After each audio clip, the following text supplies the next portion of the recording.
Hey everyone, welcome to Marketing for Designers podcast. I'm your host, Masha Coyne, a messaging strategist and a copywriter for the interior design industry. I've been marketing for what feels like forever in my past career at some of the biggest global firms like KPMG and Deloitte. Today, I write website copy for designers using my signature voice of customer framework. If you're a designer looking to up your marketing game and attract premium clients, this podcast is for you. Each week on the show, we're going to be talking all things marketing, from branding to messaging to social media, SEO, and so much more, so you can have all the tools you need to grow your business and attract your dream clients. Welcome back to Marketing for Designers podcast. I am so excited to talk about today's topic. We're chatting about how to leverage your design portfolio in your marketing, and more specifically, how to put it in front and center of your marketing. And my guest today is Teresa Schlup. She's a friend of mine. We first met in Nancy Gonzaga's Facebook group, the Interior Design Business Forum. We now hang out in the same industry circles and have worked together on multiple occasions. Teresa is the founder and owner of Copy & Creative, a marketing firm providing brand strategy, website design, and digital marketing services to confident female service-based entrepreneurs since 2011, helping them stand out. Welcome to the show, Teresa. Thank you. I'm so excited to be here and to join you on your podcast. Thank you so much. Well, I'm excited about this topic. We're talking about interior design portfolio and how designers can do a better job featuring their portfolio on their website and in their marketing, and just using their portfolio effectively to attract their ideal clients. And I've heard you say that a well-crafted interior design project portfolio can be the whole foundation of your marketing strategy, and it can actually generate a whole month worth of content. So I'm so curious. I'm intrigued to talk about it and hear your advice on that.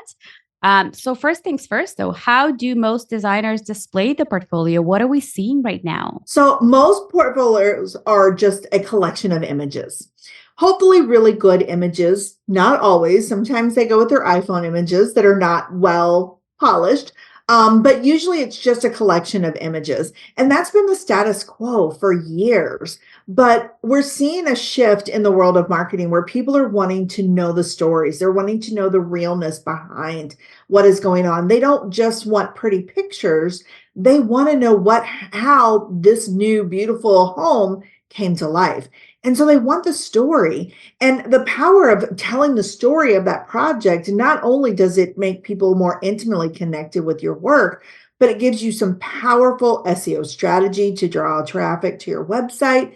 And it gives you content that you can repurpose and reuse in a million ways, maybe not a million ways, but in a lot of different ways, so that the whole purpose of your marketing plan, it's your work, what you do, the challenges you face, all of these things, that's the center of it, rather than trying to come up with clever quotes and national ice cream days and things like that. You're being real and you're showing the world who you really are. Oh, I love what you said about that. I love that we are now talking about narratives and not just a pretty picture with just a single line. Or sometimes, I write website copy for a living, and that's what I see. When you go to the portfolio page of any or most interior designers, it's simply a collection of images. Like you said, beautiful images, hopefully high res images, but there is some huge opportunity to do so much more. Huge opportunity.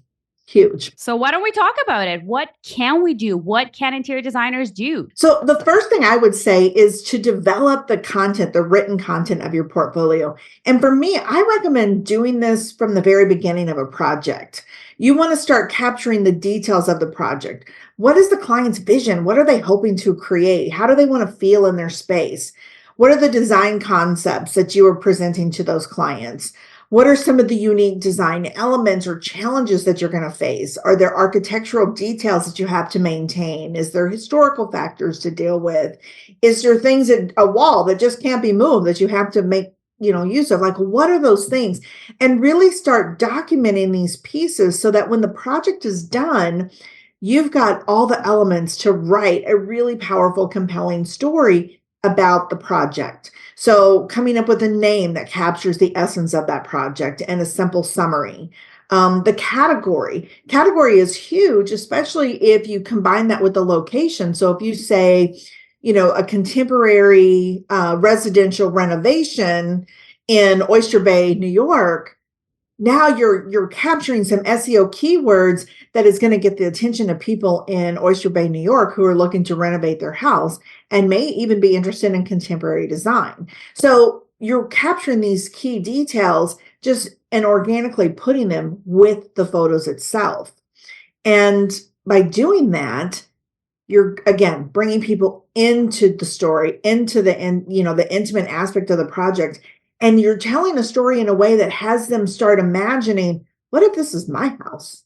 Like, as you tell that story, they start thinking, oh, I have those limitations, or oh, I have that issue, or oh, I like that style, I like that concept. And they start imagining you working in their space. Once they start imagining you working in their space, they're going to be that much more likely to book a discovery call, that much more likely to invest in you, that much more likely to say yes when you give them that proposal. I like that. And that's such a great idea to actually create like bullet points maybe. And how would you envision that? Is that like in a bullet form, or maybe just in a narrative on each portfolio page? And are we talking about dedicating portfolio pages, or are we talking about that, like the splash page where your portfolio page is? I'm talking about the dedicated portfolio, and how you present it is really going to depend a lot on you and your brand. Bullet points could be a great way to present that if you're more direct and to the point in your branding and your marketing. However, if you are a little bit more fanciful and a storyteller, I have a client right now who we're working on her new portfolio with her, and she actually wrote fairy tale stories about her project. But she's also very fanciful and very just beautiful, and so much it's like her brand. Having the fairy tales is perfect for her brand. So you do want to pay attention to your tone, your voice, and all the things that you're going to tell people as a copywriter. Mm-hmm. You want it to match those things, but bring in those details somehow and put that written copy on those individual project pages, because it's going to start getting attention. That's such a great point. So that has to be very much in line with your brand. So what worked for your client may not work for other clients. You just want to make sure that it's in line with how your brand shows up, with the personality of your brand. Absolutely. So like I said, there's many ways that you can do it. I have one client, she does brief paragraphs that are bullet pointed out based on the categories I recommend.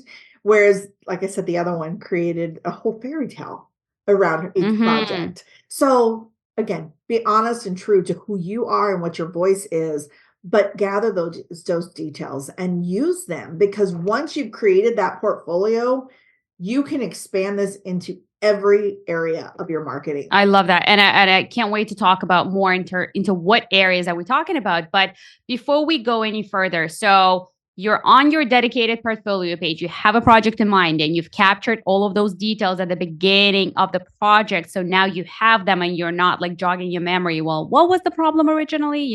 So so let's talk about essential elements on that page. We're talking about location, title for the project, maybe name of the client, possibly a customer testimonial. We're talking about an original problem maybe that they were facing, and then how you solve that. Is there anything missing? Well, I want to address the name. Now, sometimes clients don't want their name, and that's fair, but you can still share about the client itself. You could say that it was a working at home mom, busy on the go, or, empty nesters looking to live life in a big way, or something like that. You can still give a description of the clients without sharing their name. You only want to share their name when you have permission.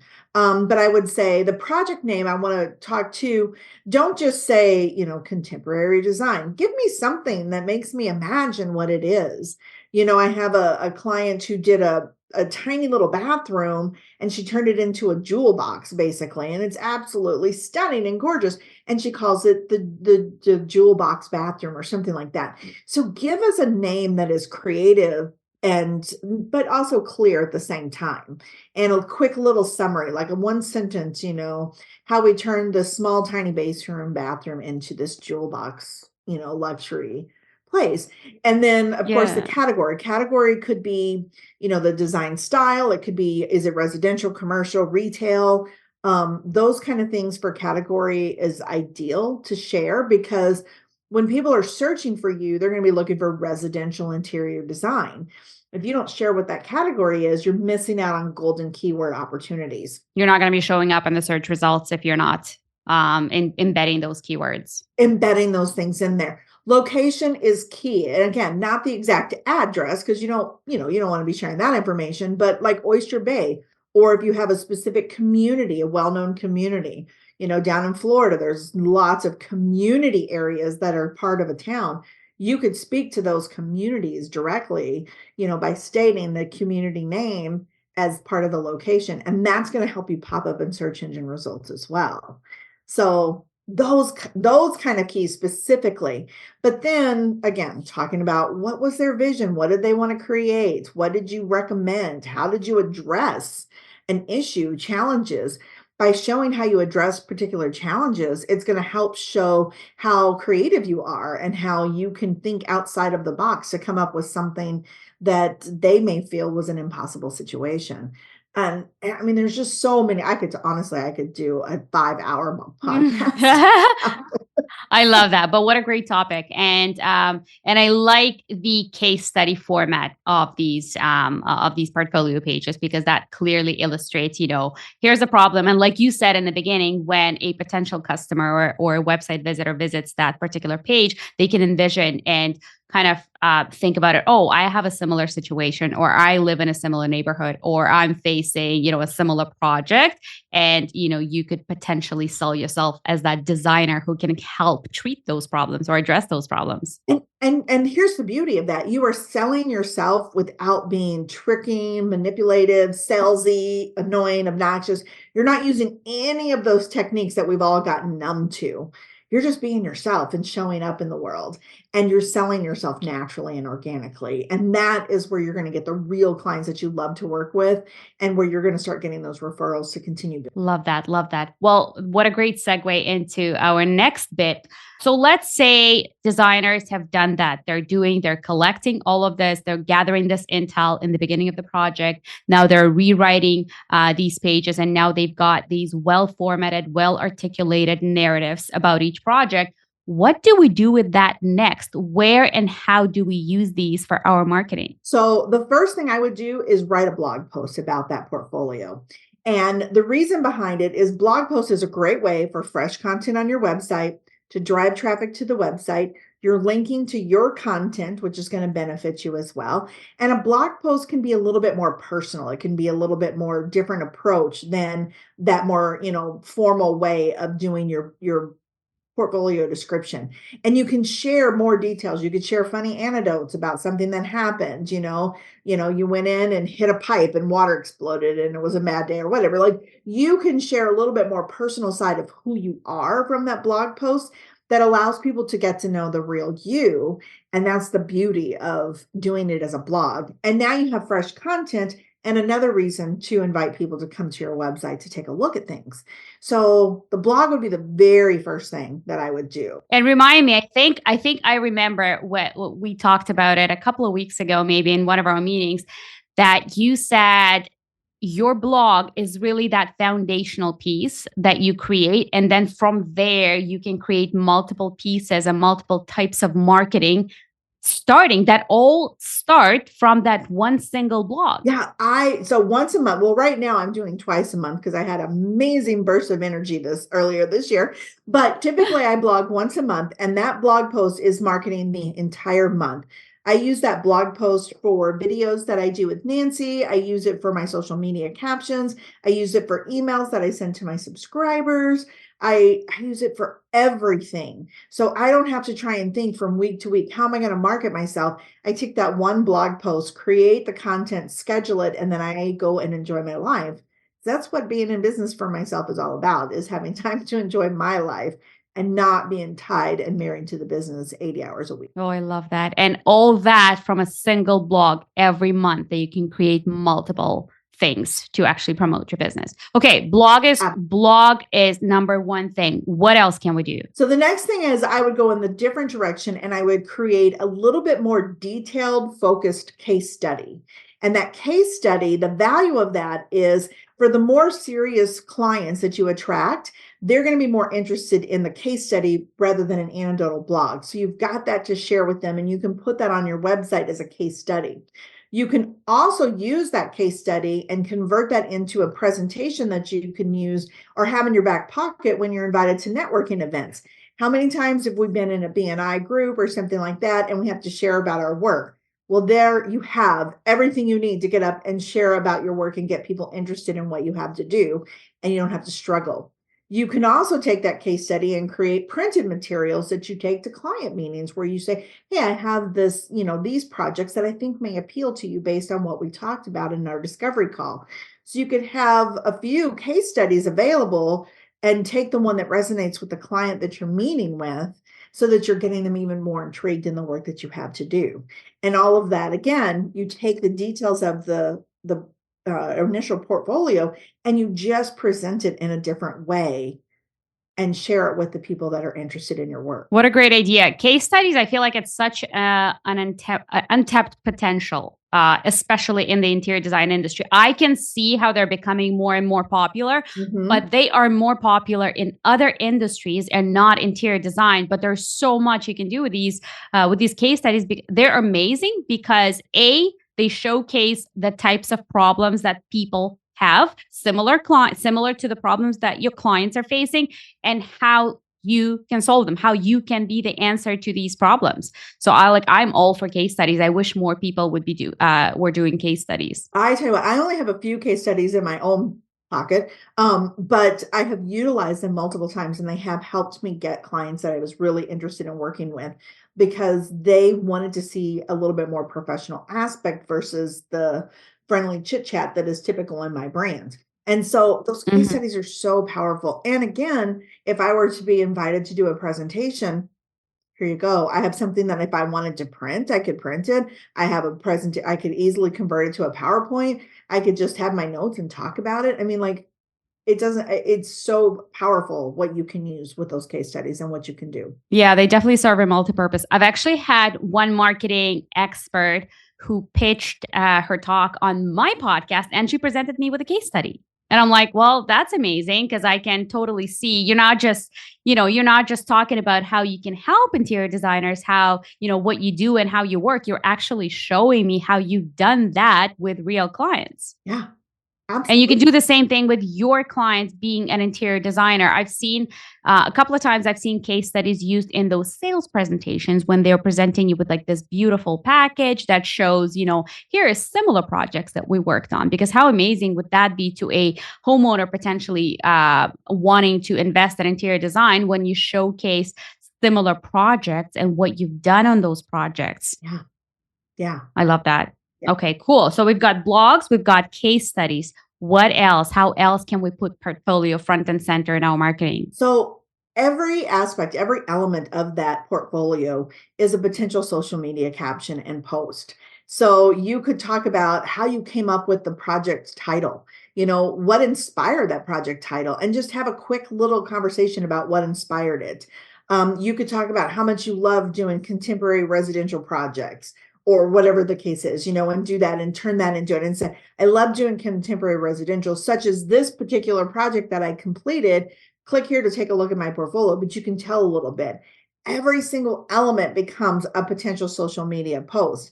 And then when you go to the blog post that you've written, if you take your blog post and just highlight, like as you read through your blog post, kind of scan through it, highlight those kind of juicy tidbits where you think you were particularly brilliant. Turn that into a caption in your social media and use that, or turn it into an image to grab attention, like, let me show you how I saved time and money for my clients with this particular problem, or something like that. Like, there's so much content that you can pull from that blog post for social media. And it's not just this month that you're going to use it. Let's say in August, you're going to take the month off and get ready for school and travel with your family and just have a month of relaxation. You don't have to try and figure out what am I going to do for August. You look at the previous content and just repurpose it. Nobody's going to know you've repurposed it. I mean, if you repurpose every week, they might notice. But if you recycle that content every 3 to 6 months, they're not going to know. And you've got good, solid content all the time to showcase the work that you're doing so that it's easy to create 3 to 5 posts a week that showcase I love who that. you are. And that's worth repeating because some designers may think, well, I've already covered that. I've already talked about it like a few months back. But not everybody has seen all of your posts. Not everybody has, is sitting there and watching you. We're busy. We're running around, we're Right. living life. So definitely cross promoting, recycling, rinse, repeating the content is a good idea, just to make sure you're really putting yourself out there and repurposing, especially if you're outsourcing this type of work and you're paying a lot of money, if you're outsourcing blog writing or something like this. Is actually, you mentioned something where you're going through your blog and highlighting those tidbits that are great for promoting on your social media. I actually do that with one of my clients where when I write their blogs, they're a medical facility builder in the US. I actually do just that. Every blog potentially has, I would say, at least 10 posts. At least. There's so many more that you could do because, like you said, there's different aspects that you can cover. Yeah, absolutely. And honestly, I would even extend that to the whole website itself. That's one of the things that we do in our digital marketing is we take that website that's been already well written by their copywriter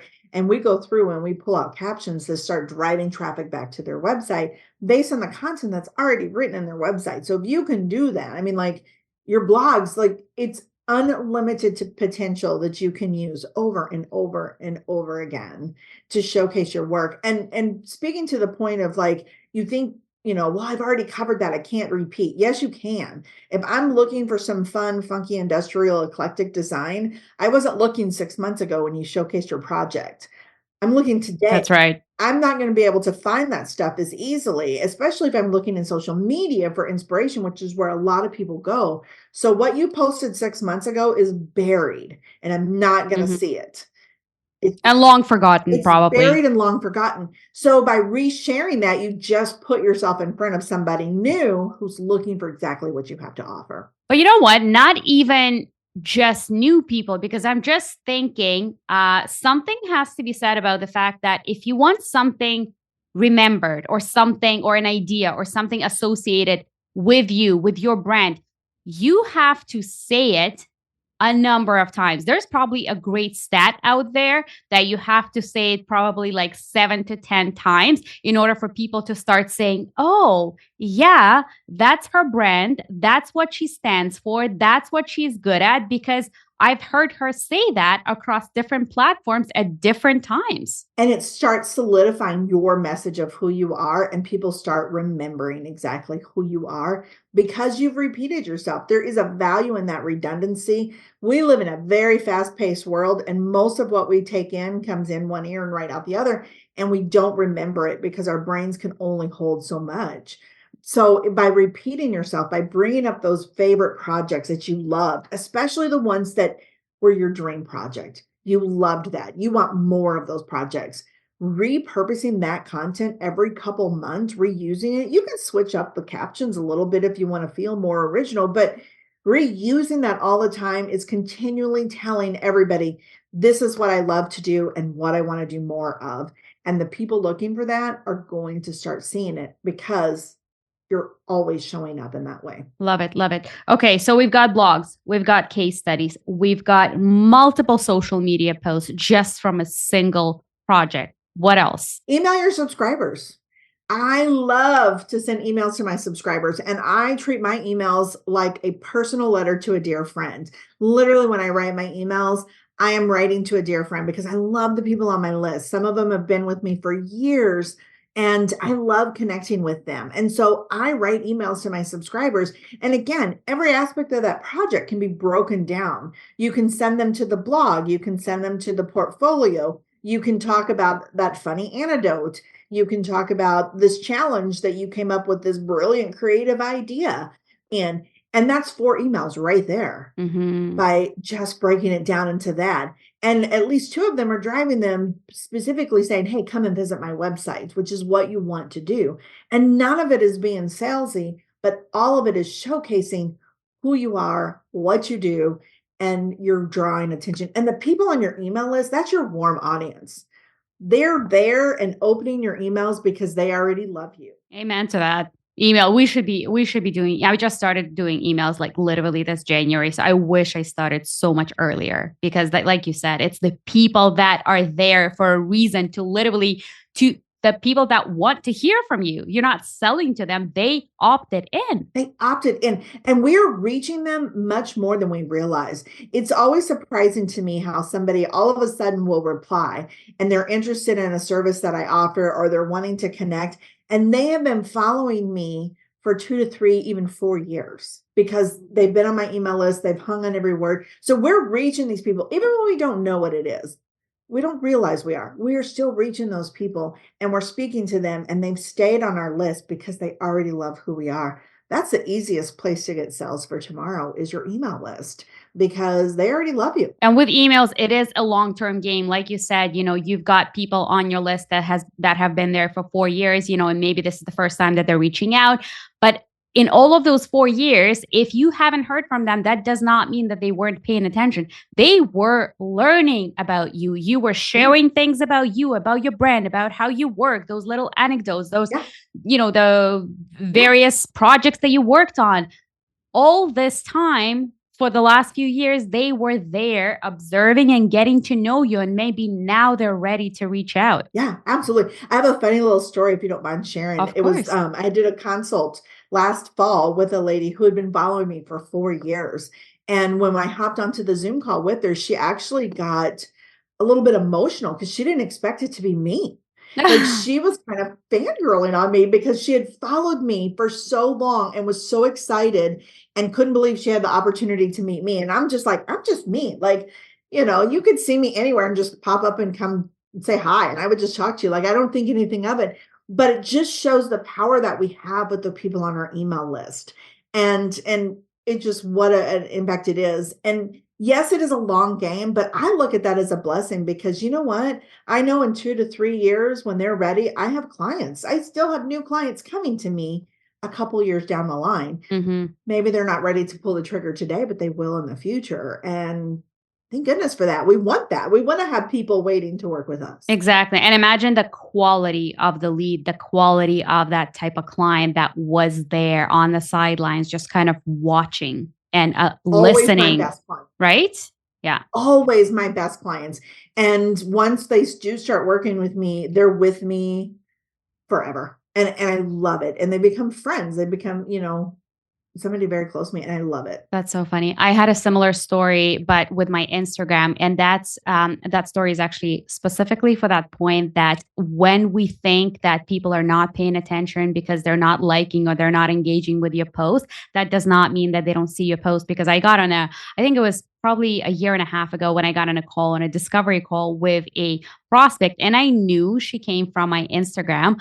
But when she said that, oh yeah, I've been watching you for a year, I was just floored. Not even once she liked my post. Right. I knew she was on it, but not even once she liked my post. But that did not mean that she didn't know who I was. She knew exactly about my framework and what I did. And, her words were, well, now I'm ready because I've been watching you for a year.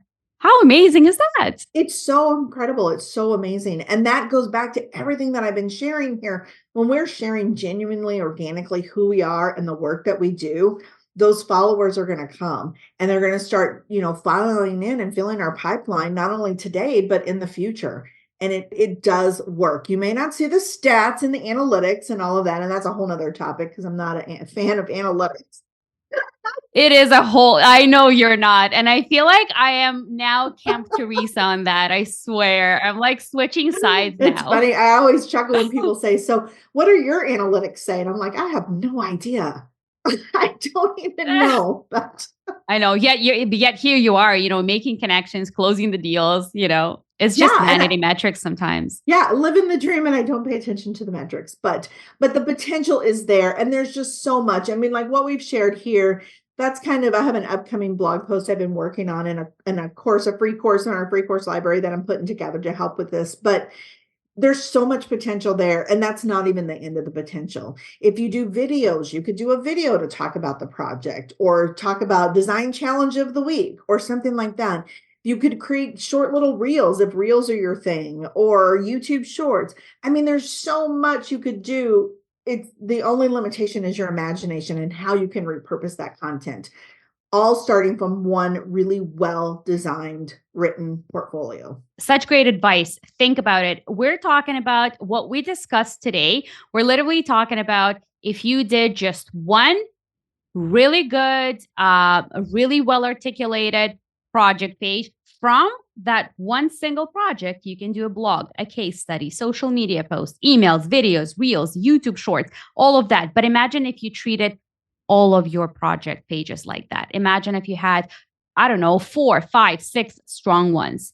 How much content? You would never sit there in front of your computer and say, oh my God, what am I going to market? How am I going to market myself? You would never have to struggle with marketing yourself again. You would never worry about it. You would have so much content to pull from that you could easily be like, oh, you know what? I want to attract new kitchens. I want to focus on kitchens in the next year. So let's pull out my best kitchen projects, pull out those old captions. Let's retweak them a little bit and let's use them. Love that. Love that. Well, great. And your marketing plan's done. Yeah. Amazing. Amazing advice, Teresa. This is so great. You've given me a lot of ideas from my own clients and even for myself, because I think what you mentioned about it can be honestly used in different industries, not just interior designers. And I've always said that copywriting and interior design industries are so similar. So I could do the same essentially with my own copywriting clients and repurpose all of these projects and talk about the different aspects of those projects.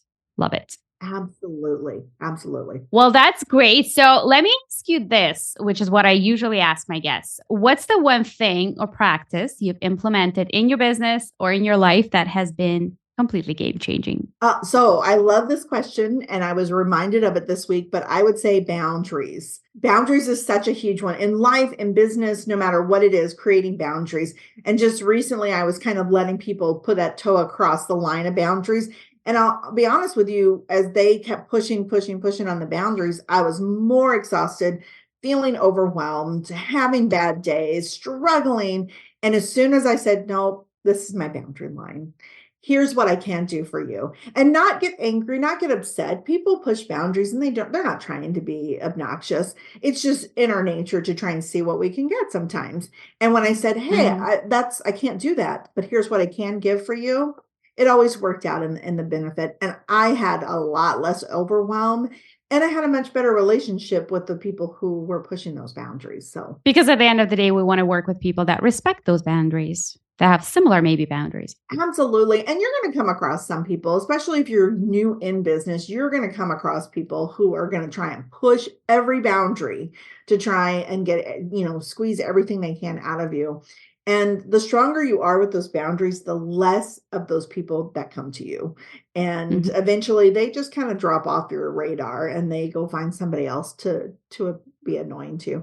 But you are going to have such a much better, stronger business, and people are going to respect you more when you have clear boundaries in place. I agree with you. I actually think being clear about your boundaries and standing your ground is actually attractive. I think it's such a confidence. And when you work with people that have those strong boundaries, they definitely respect you. I've actually landed clients because of the boundaries that I have in place, because I'm very clear and upfront and transparent about how I work and what I do.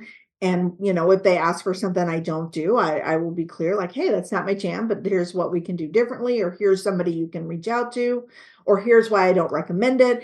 And they will hire me because I have those clear, confident boundaries in place. Love it. Well, thanks for sharing that. Teresa, where can designers find you if they want to work with you or connect with you? All right. So you can find me on my website, caffeinecreative.io, or just look for me on Facebook or Instagram. And I would love to connect with you guys. Hop on my email list. I have a free course library that has got a ton of information. If you're just starting out and you want to try and figure things out on your own, feel free. I share all of my knowledge freely. And just let me know what I can do to help you. Love it. Thanks so much, Teresa. Thank you. Thank you so much for tuning in to another episode of Marketing for Designers. This is Masha Cohen signing off. See you next week.